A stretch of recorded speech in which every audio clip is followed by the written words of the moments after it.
Hello guys सबैजनालाई फेरि पनि स्वागत छ मेरो युट्युब च्यानलमा। अब चाहिँ चुनावको मौन अवधि सुरु भइसकेको छ गाइज होइन। अब चाहिँ चुनावको मौन अवधिमा चाहिँ हामीले चाहिँ होइन कुनै पनि पार्टीलाई आरोप प्रत्यारोप लाउनु हुँदैन होइन।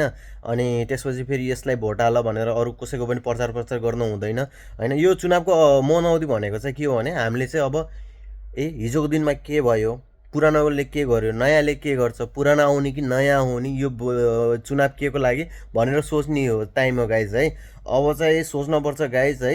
अनि त्यसपछि फेरि सबैजनालाई म भन्न चाहन्छु कि अब जुन परिवर्तन चाहन्छौँ होइन त्यो परिवर्तन होस् कि तपाईँको एक मतले गर्दा पनि होइन। भोलि बिहानको भोलि गएर चाहिँ होइन हाम्रो आउने नयाँ पुस्ताले होइन, अब आउने नयाँ पुस्ताले चाहिँ जुन हामीले देख्यो नि त्यो दिन चाहिँ हामीले देख्न नपरोस् के। जुन जेनजी आन्दोलन भयो त्यो आन्दोलन चाहिँ नहोस् के है गाइज। त्यही भएर अब पुरानोलाई छान्ने कि नयाँ रोज्ने कि होइन, पुरानो पार्टीमा के भयो, कस्तो विकास भयो होइन, नयाँ पार्टीमा चाहिँ के हुन्छ कसो हुन्छ भनेर सोच्ने काम तपाईँहरूको अब हो।